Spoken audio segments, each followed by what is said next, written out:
بسم اللہ الرحمن الرحیم اللہم انفعنا بما علمتنا وعلمنا ما ينفعنا اللہم الہمنا مراشد امورنا وقنا شرور انفسنا ربنا تقبل منا انک انت السمیع العلیم.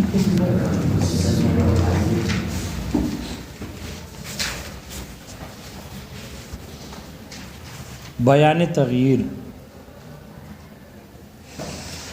جیسے کہ تعلیق ہے اور شرط ہے.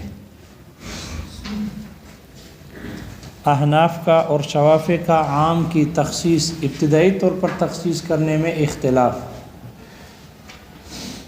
احناف کے نزدیک ابتدائی طور پر تخصیص منفصلاً درست نہیں، متصلاً ضروری ہے، اس لیے کہ عام کی تخصیص کرنا بیان تغییر ہے، قطعیت سے ظنیت کی طرف اس کو تبدیل کر دیتی ہے.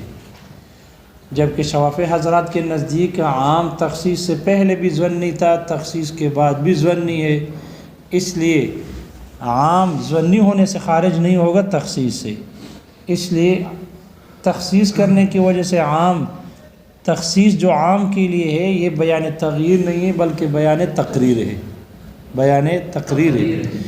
کل ہم نے کہا تھا بیان تفسیر، لیکن بیان تفسیر نہیں ہے، یہ غلطی ہے، اس کو ٹھیک کر دو. بیان تقریر ہے. بیان تفسیر تو مجمل اور اس کلام کی ہوتی ہے کہ جس کلام میں پوشیدگی ہو، پھر جس کلام سے وہ پوشیدگی دور ہو جائے اور کلام کی مراد اور معنی ظاہر ہو، اس کو کہتے ہیں بیان تفسیر.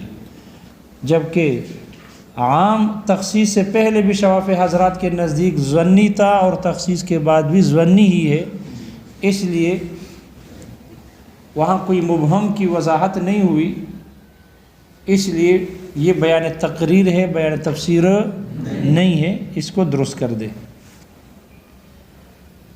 مصنف کہتے ہیں کہ احناف کا اور شوافع حضرات کا جیسے عام کی تخصیص میں اختلاف ہے، اسی طرح استثناء کے عمل کی کیفیت میں بھی اختلاف ہے. استثناء عمل کرتا ہے لیکن اس کے عمل کرنے کی کیفیت کیا ہے؟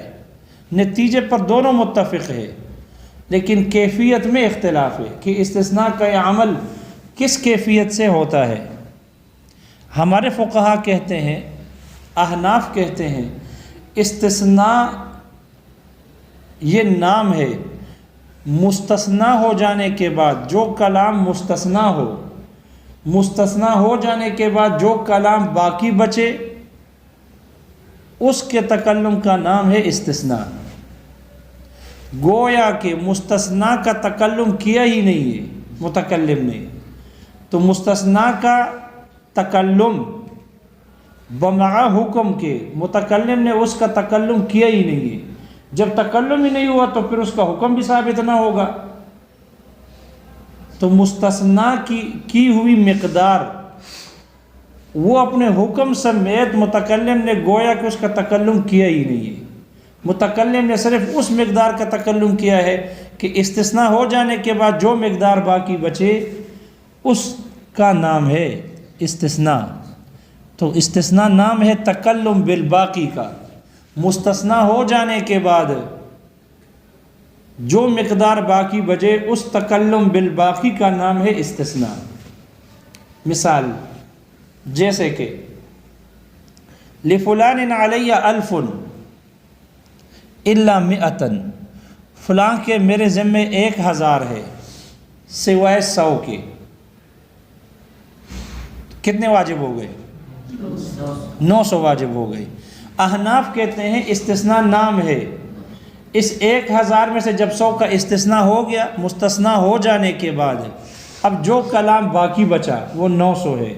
گویا کہ متکلم نے 900 کا تکلم کیا ہے الا مئۃ بمع حکم کہ اس کا گویا کہ تکلم ہی نہیں ہوا. استثناء ہو جانے کے بعد جو کلام باقی بچے گویا کہ متکلم نے اسی کا تکلم کیا ہے. یعنی متکلم نے یوں کہا ہے لفلان علیہ 900، لفلان علیہ تسع، تو جب 900 واجب ہو گئے، سوال یہ ہے جب 900 واجب ہو گئے تو پھر لفلان علیہ الف الا مئتن کے کلام کرنے کی کیا ضرورت تھی؟ ڈائریکٹ ہی کہہ دیتے لفلان علیہ تسع، جب لفلان علیہ تسع سے بھی 900 واجب ہو رہے اور لفلان علیہ الف الا مئتن سے بھی 900 واجب ہو رہے ہیں، تو پھر ڈائریکٹ کیوں نہیں کہا 900؟ تو ہم کہتے ہیں متکلم کی مرضی ہے، متکلم کی مرضی ہے۔ متکلم بعض اوقات کلام طویل کو کلام مختصر کے ساتھ تعبیر کرتا ہے، ایجازاً کلام موجز کے ساتھ عبارت کو ذکر کرتا ہے، اور متکلم کبھی کلام موجز کو، عبارت موجزہ کو کلام طویلہ کے ساتھ تعبیر کرتا ہے۔ تو 900 کو واجب کرنا ہے، چاہے بالفاظ مختصر واجب کرے یا چاہے بالفاظ عبارات طویلہ سے واجب کر لے، مقصد ایک یہ 900 واجب کرنا ہے، تعبیر الگ الگ ہے، مختصر کلام سے اور طویل کلام سے، حاصل دونوں کا ایک ہی ہے کہ 900 واجب ہے۔ تو احناف کہتے ہیں استثناء نام ہے تکلم بالباقی، مستثنی ہو جانے کے بعد جو کلام باقی بچے اس کے تکلم کا نام ہے استثناء۔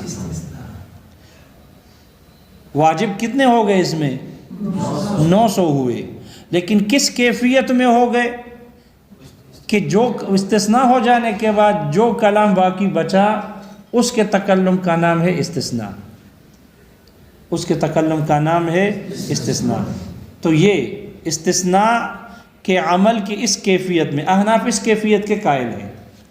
شوافی حضرات اس کیفیت میں ہمارے ساتھ انہوں نے اختلاف کیا، نتیجے پر دونوں متفق ہیں، 900 واجب ہے، لیکن وہ کہتے ہیں کہ نہیں، استثناء بطریق معارضہ عمل کرتا ہے، استثناء بطریق معارضہ عمل کرتا ہے۔ صدر کلام پہلے ایک حکم کو ثابت کرتا ہے، صدر کلام یعنی مستثنی منہ ہو، اس میں سے ایک وہ پہلے سب تمام چیزوں میں حکم ثابت کرتا ہے، پھر الا کے بعد آ کر جس مقدار کی نفی کرنی ہو یا اس بات کرنا ہو اس کو بطور معارضہ نقل کر کے اس کو مستثنی کے حکم سے خارج کر دیتا ہے۔ مثلا یہی مثال ہے، لفلان علیہ الف الا مئتن، امام شافعی رحمہ اللہ فرماتے ہیں کہ صدر کلام مستثنی منہ نے سب سے پہلے 1000 کو واجب کیا، تو مستثنی منہ کا تقاضا ہے کہ مقر پر 1000 لازم ہو،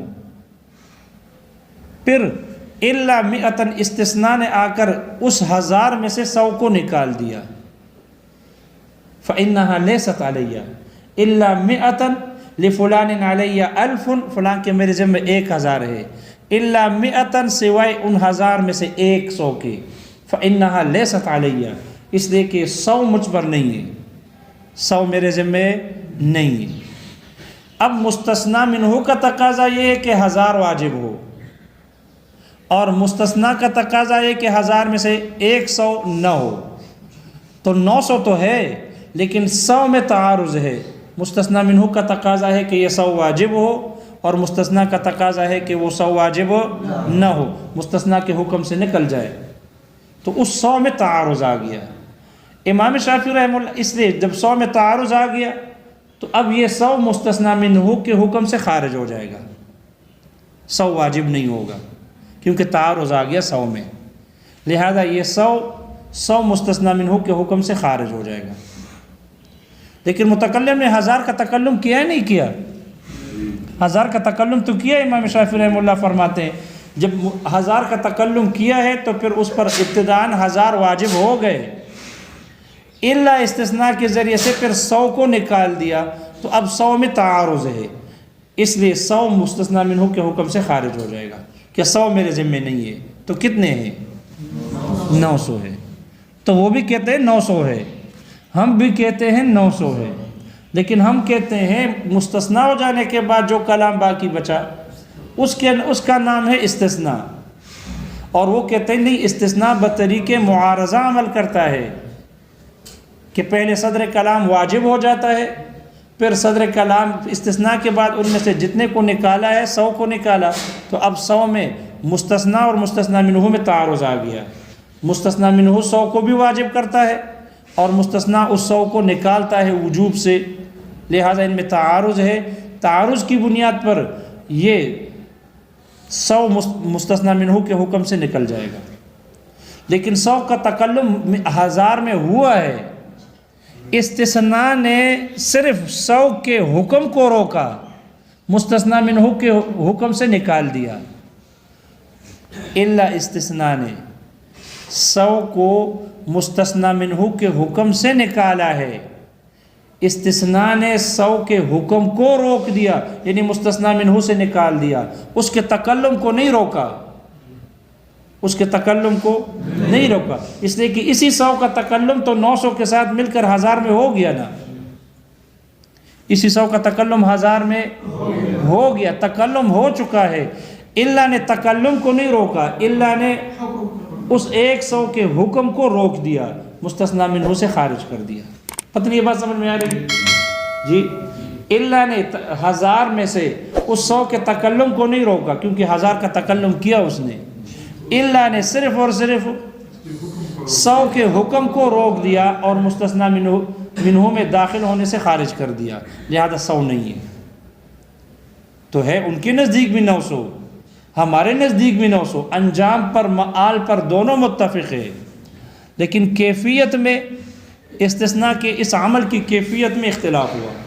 ہم کہتے ہیں کہ استثناء ہو جانے کے بعد جو کلام باقی بچے گا اس کا نام ہے استثناء. وہ کہتے ہیں نہیں، استثناء عمل کرتا ہے بطریق معارضہ. پہلے ثابت کیا جاتا ہے صدر کلام میں یعنی مستثنا منہ میں، پھر استثناء کے ذریعے سے ان کو تعارض کے طریقے پر اس کو مستثنا منہ کے حکم سے خارج کیا جاتا ہے. پتہ نہیں یہ بات سمجھی؟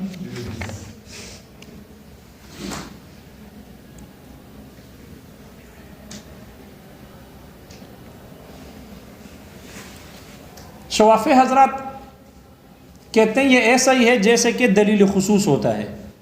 دلیل مخصص عام میں جب تخصیص ہو جائے تو جو دلیل مخصص عام میں تخصیص کرتی ہے اور افراد کو عام سے نکال دیتی ہے، تو یہ جو دلیل مخصص ہے یہ اس مخصوص افراد کے عام میں داخل ہونے کے تکلم کو نہیں روکتا، بلکہ اس کے حکم کو روکتا ہے.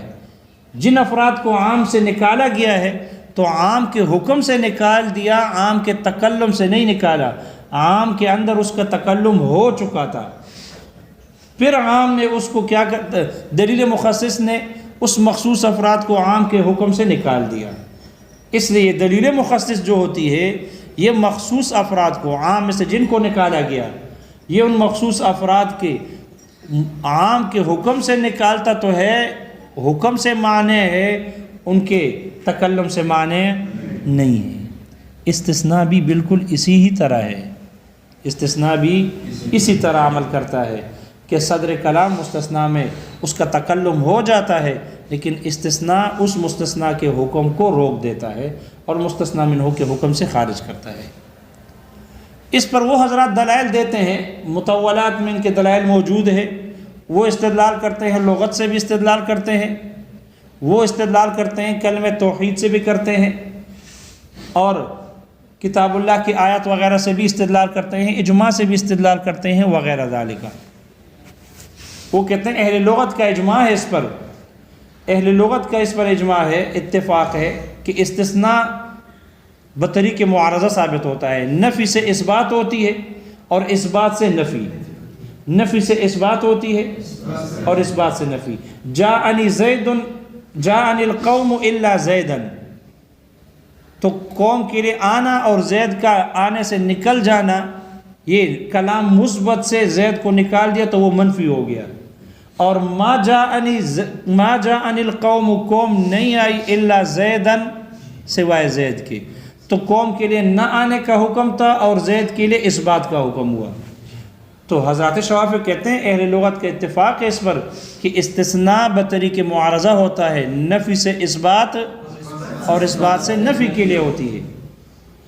اور کلمہ توحید سے استدلال کرتے ہیں، اس لیے کہ لا الہ الا اللہ، تو لا الہ میں تمام معبودان برحق کی نفی ہو گئی، تمام معبودان برحق کی نفی ہو گئی، تمام معبودان برحق کی نفی کر دی گئی۔ پھر الا اللہ میں معبود برحق کا اثبات ہو گیا، معبود برحق کا اثبات ہو گیا، تمام معبودان برحق کی نفی کی گئی، تمام معبودان برحق کی نفی کی گئی اور معبود برحق کا اثبات ہو گیا بطریق معارضہ، بطریق معارضہ۔ اس لیے تمام معبودان برحق کی نفی کی گئی۔ کوئی معبود باطلہ ہے؟ لا الہ، کوئی معبود نہیں ہے، کوئی بھی معبود نہیں ہے۔ لوگوں نے بنائے نہیں بنائے؟ تو کوئی معبود نہیں ہے۔ معبود ہے، اس لیے تو اللہ نے نفی کی ہے، لا الہ الا اللہ۔ معبود تھے نا، معبود تھے اور ہیں، اس لیے تو اللہ نے نفی کی ہے۔ اگر نہ ہو تو پھر نفی کا کیا مطلب ہے؟ اس لیے معبود ہیں، معبود ہیں، برحق ہے باطل ہے، معبودان ہے باطلہ ہے۔ تو جو اس کو معبود مانتے ہیں باطل مانتے ہیں، برحق مانتے ہیں، ان کے ہاں ہے نا۔